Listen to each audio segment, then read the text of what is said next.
Assalamualaikum warahmatullahi wabarakatuh. Hai, dalam kesempatan kali ini kami akan mereview sebuah artikel yang berjudul Gaya Bahasa dalam Kumpulan Cerpen Lelucon Para Koruptor karya Agus Nur, suatu kajian stilistika oleh Murdiana Yusahudiono dan Irma Suraya Hanum. Sebelum masuk ke pembahasan, perkenalkan terlebih dahulu nama-nama dari kelompok kami, yaitu Al-Nazita Tanafasya, Iris Mufarida, Vidodio Aji Firmansyah, dan Handika Dewa Tengku Firmansyah. Identitas artikel. Nama penulis yaitu Murdiana Yusahudiono dan Irma Suraya Hanum. Judul artikel Gaya Bahasa dalam Kumpulan Cerpen Lelucon Para Koruptor karya Agus Nur, suatu kajian stilistika. Jumlah halaman yaitu 15 halaman. Alamat Jurnal Bahasa, Sastra Seni, dan Budaya. Artikel ini memiliki tujuan untuk mendeskripsikan bentuk, makna, serta fungsi majas yang terkandung dalam cerpen Saksi Mata, Koruptor Kita Tercinta, Lelucon Para Koruptor, dan Pemalsu Kenangan karya Agus Nur. Peneliti menggunakan metode pendekatan kualitatif, kemudian dijelaskan dengan deskriptif yang sumber datanya dari membaca dan mencatat. Lalu, datanya dianalisis menggunakan metode reduksi data, kemudian penyajian data, dan penarikan simpulan.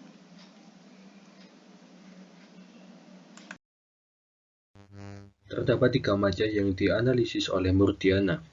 Yang pertama, majas perbandingan. Penulis menemukan adanya majas simile, metafora, personifikasi, dan alegori dalam analisisnya. Yang kedua, ditemukan majas pengontrasan atau pertentangan. Penulis menemukan adanya majas hiperbola, paradoks, sarkasme dalam analisisnya. Yang ketiga, majas penyiasatan struktur. Penulis menemukan adanya majas antitesis. Selanjutnya, Murdiana juga menganalisis tentang makna. Pada artikel tersebut, kumpulan cerpen lelucon para koruptor juga ditemukan adanya makna implisit yang terkandung di dalamnya, sebuah arti tersembunyi di balik majas atau kalimat yang disampaikan. Penulis menganalisis makna implisit ada di tiap majas. Fungsi kumpulan cerpen lelucon para koruptor juga ditemukan fungsi untuk meyakinkan atau mempengaruhi pembaca agar dapat memahami pesan dan cerita yang ada dalam cerpen tersebut, serta menciptakan suasana hati tertentu, misalnya kesan baik atau buruk, senang tidak enak, yang diterima karena pelukisan tempat, peristiwa, keadaan tertentu. Dalam jurnal Gaya Bahasa dalam Kumpulan Cerpen Lelucon Para Koruptor karya Agus Nur, terdapat kelebihan. Di antara kelebihan tersebut adalah kekuatan dalam jurnal ini yaitu membahas secara singkat tetapi jelas mengenai stilistika, gaya bahasa, makna implisit, dan cerpen. Kemudian, dalam melakukan penelitian, Murdiana dan kawan-kawan tidak hanya menggunakan satu cerpen, melainkan menggunakan 4 cerpen sekaligus sehingga hasil penelitian lebih bervariasi. Terdapat juga pada landasan teori gaya bahasa dalam kumpulan cerpen lelucon para koruptor karya Agus Nur, suatu kajian stilistika lebih menjelaskan secara detail situasi yang akan dibahas dalam jurnal tersebut.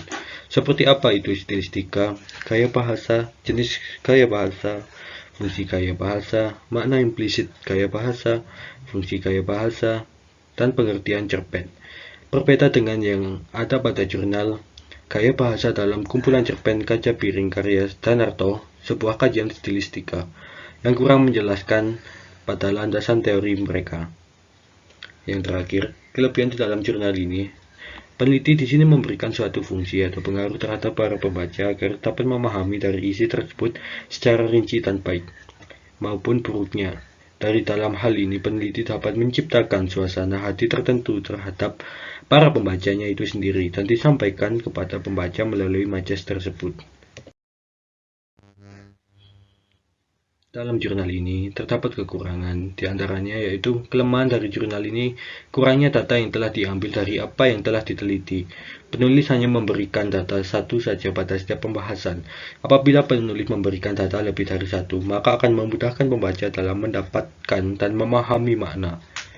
Yang kedua, terlalu banyak majas yang diterapkan atau digunakan di dalam cerpen ini. Padahal banyak gaya bahasa yang daripada majas yang bersifat membantu gaya bahasa seperti pada jurnal gaya bahasa dalam kumpulan cerpen Kaca Piring karya Danarto, sebuah kajian stilistika.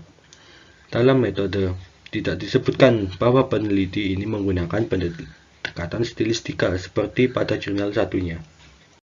Baiklah, di sini saya akan menjelaskan tentang posisi di dalam artikel. Di sini kami mendukung dalam segi isi atau pembahasan dalam artikel ini. Karena di dalamnya terdapat pembahasan yang kompleks dan memberi informasi yang detail. Selain itu juga dapat mudah dimengerti bagi kalangan pelajar yang tidak memakai bahasa yang terlalu dalam. Dari segi penjabaran yang tertera di dalam layar, dapat dijabarkan lebih mudah lagi. Ini dikarenakan ketika seseorang membaca atau mempelajari apa yang terdapat dalam artikel tersebut, dapat membantu pemahaman yang lebih dalam lagi untuk seseorang yang mempelajarinya. Di sini dapat membantu pemahaman yang lebih dalam, tetapi pemahamannya dapat dicerna atau dipelajari dengan mudah. Entah itu dengan belajar yang lama ataupun bagi pembaca atau pelajar yang khususnya masih pertama kali belajar tentang stilistika, gaya bahasa, makna implisit, dan cerpen. Selanjutnya, di sini penulis dari artikel tersebut memberikan lingkup pembaca yang luas. Tidak hanya terfokus pada pembaca yang sudah ahli, melainkan juga pembaca yang masih belajar. Yang berarti dalam penjabaran kali ini, seseorang yang bisa dikatakan newbie atau beginner dapat menyesuaikan pemahaman mereka terdapat jurnal di dalamnya secara mudah dan juga secara mendetail. Di sini juga dijabarkan jika di dalam jurnal yang berjudul Stilistika dalam novel Para Priayi karya Umar Karya Mulai Sudiono, Agustinus Toto Priyadi, dan juga Laurenus Salem. Di sini juga tertera di dalam layar Sudiono dan juga kawan-kawannya tidak membahas tentang stilistika dan gaya bahasa secara detail. Dan juga berikut ini analisis menurut Murdiana. Dalam analisis Murdiana, beliau menjabarkan tentang simile, metafora, personifikasi, dan alegori. Simile berarti penulis menemukan adanya kata seperti. Metafora, penulis menemukan adanya pemakaian kata yang bukan berarti sebenarnya, melainkan untuk perbandingan. Yang ketiga yaitu personifikasi. Penulis menemukan pemakaian kata yang melukiskan perumpamaan pada benda mati seperti seolah hidup. Kemudian alegori. Penulis menemukan kalimat penggambaran yang memiliki makna tersembunyi pada makna literal pada kalimat. Contoh sudah tertera di dalam setiap simile, metafora, personifikasi, dan alegori. Jika dibandingkan dengan artikel lain, analisis yang dilakukan oleh Murdiana lebih bagus. Ini dikarenakan penjelasan beliau secara detail, berbeda dengan analisis yang dilakukan oleh Samhudi, karena hanya menekankan pada aspek keseluruhan tanpa menjelaskan satu persatu dari majas itu. Berikut yaitu perbedaan dari analisis Murdiana dan juga Samhudi. Bisa kita lihat dari layar berikut, merupakan perbedaan dari dua jurnal atau artikel yang berbeda. Di mana yang di sisi kiri yang dimiliki oleh Murdiana, di situ beliau menggunakan atau mencantumkan contoh kalimatnya sehingga dapat mudah dipahami oleh pembaca.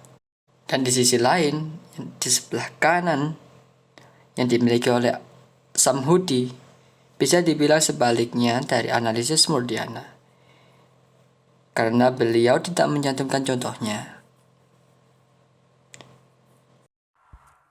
Yang kedua, membahas tentang majas pengontrasan atau pertentangan. Dalam analisis Murdiana, ia menemukan adanya majas pengontrasan atau pertentangan. Pertama, penulis menemukan adanya majas hiperbola, yaitu pada kata makin liar. Kemudian, majas paradoks yakni adanya kata tetapi. Di dalam majas paradoks ini, penulis mengatakan bahwasanya tetapi memiliki makna dua hal yang bertentangan. Selanjutnya yaitu majas sarkasme. Di sini penulis menemukan adanya kalimat wajahnya nyaris sama dengan tembok yang kusam. Kemudian, jika dibandingkan dengan artikel lain, analisis gaya bahasa oleh Murdiana ini memiliki perbedaan dengan analisis gaya bahasa oleh Teguh Tristanto.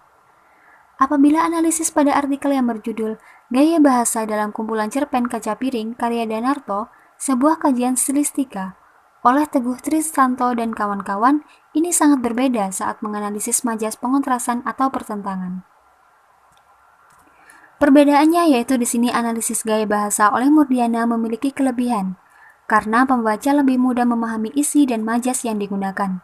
Sementara pada artikel Tristanto, analisis masih memberikan penjelasan dari arti majas itu sendiri dalam pembahasannya, dan kemudian menganalisanya. Namun dalam analisis Tristanto, ia menjelaskan jumlah banyaknya gaya bahasa yang terdapat dalam cerpennya, sedangkan di analisis Murdiana tidak ada. Sehingga menurut saya analisis Murdiana ini memiliki kelebihan dan kekurangan jika dibandingkan dengan analisis majas oleh Tristanto ini. Berikut ini merupakan perbandingan bentuk gaya penganalisaan antara Murdiana dengan Tristanto dalam menganalisa majas pengontrasan atau pertentangan. Berikut pembahasan dalam majas penyiasatan struktur. Di sini majas penyiasatan struktur yang dianalisa oleh penulis hanya satu, yaitu antitesis, yang terdapat pada kalimat tinggi rendah keras kecilnya. Apabila dibandingkan dengan artikel lain yang berjudul Kajian Stilistika, Komponen Kajian Stilistika oleh Velta Lavamani, penganalisaan Murdiana terlihat lebih kompleks, sedangkan penganalisaan oleh Lavamani yang terlihat sederhana dan mudah dipahami. Kemudian memberikan salah satu dari data analisanya. Namun, memang perbedaan dianalisa oleh Murdiana ini menjelaskan makna dan fungsi, sedangkan dalam analisa Lavamani hanya menjelaskan mana kalimat yang mengandung majas antitesis saja. Dari semua penjelasan atau bahasan di dalamnya terdapat konklusi yang dapat dijabarkan.